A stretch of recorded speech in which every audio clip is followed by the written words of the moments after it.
मेरे कॉलेज का फ्रेंड अनुज अपनी हर बात मुझसे शेयर करता। एक दिन मेरे दोस्त अनुज ने बताया कि मैं सीमा से प्यार करता हूँ, जो कि हमारे कॉलेज में ही पढ़ती थी, लेकिन उससे कभी इजहार नहीं कर पाया था। उसे डर था कि सीमा कहीं इनकार न कर दे। उसने कई बार हिम्मत करके कोशिश की, पर कह नहीं सका।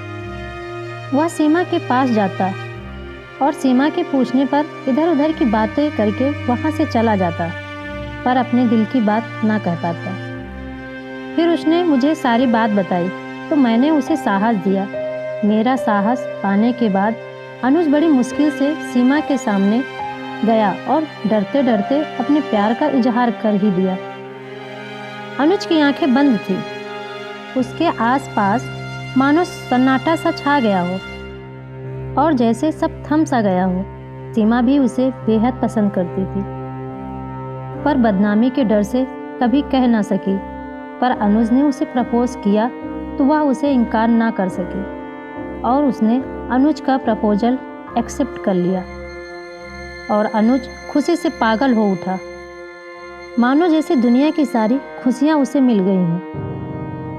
धीरे धीरे दिन बीतने लगा। अब दोनों का प्यार इस कदर बढ़ गया कि हर एक पल कॉलेज में साथ रहते, जिस वजह से कॉलेज का माहौल बिगड़ने लगा था। कॉलेज में लोग तरह तरह की बातें करने लगे थे। कॉलेज इन दोनों के प्यार के खिलाफ हो गया था। ऐसे में एक दिन इन दोनों के परिवार वालों को कॉलेज में बुलाकर कॉलेज की तरफ से शिकायत किया गया कि इन दोनों की वजह से कॉलेज का माहौल खराब हो रहा है। दोनों के परिवार वालों ने अनुज और सीमा को समझाया और कॉलेज को आश्वासन दिया कि आगे से ऐसा नहीं होगा, और चले गए। इधर अनुज और सीमा फिर से पहले की ही तरह रहने लगे। ऐसे में अनुज के घर वालों को यह प्यार मंजूर नहीं था, क्योंकि सीमा किसी छोटी जात से थी। फिर अनुज के घर वालों ने अनुज को काफ़ी समझाया। इसके बावजूद अनुज ने किसी की भी बात नहीं सुनी और वो सीमा से प्यार करता रहा। जब अनुज के घर वाले अनुज को समझाकर थक गए तो सीमा के घर वालों पर दबाव बनाना शुरू कर दिया। ऐसे में सीमा दोनों तरफ से प्रताड़ित होने लगी। अनुज के घर वालों के दबाव के कारण अब ऊंची जाति के लोग भी भद्दे और बेहूदे शब्दों का प्रयोग करते थे, जिससे सीमा के घर वालों का बाहर निकलना मुश्किल हो रहा था। इस कारण सीमा के घर वालों ने सीमा का अनुज से मिलना जुलना बंद करवा दिया। सीमा का कॉलेज भी अब बंद हो चुका था। अब हाल ये था कि सीमा को अपनी छोटी से छोटी ज़रूरत का सामान भी लेने घर से बाहर नहीं निकल पा रही थी।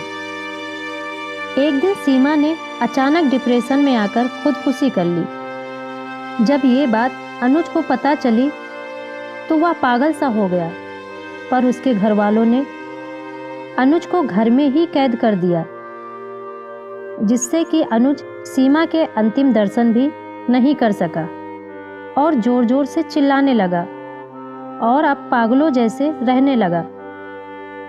बस एक ही बात उसके जुबा पर थी, सीमा तू बेवफा थी, सीमा तू बेवफा थी, मुझे अकेला क्यों छोड़ गई। सीमा के मरने के ठीक 5 दिन बाद अनुज को डाक द्वारा एक लेटर मिला, जिसमें लिखा था, अनुज मुझे माफ़ कर दो। मैं जानती हूँ आप मुझसे बहुत नाराज़ हो, लेकिन मैं बहुत मजबूर थी। मेरे जीने का हक समाज ने छीन लिया।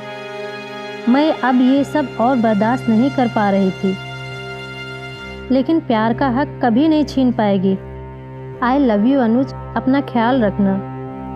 मौत ही मिली मेरे मोहब्बत में तोहफा, मौत ही मिली मेरे मोहब्बत में तोहफा।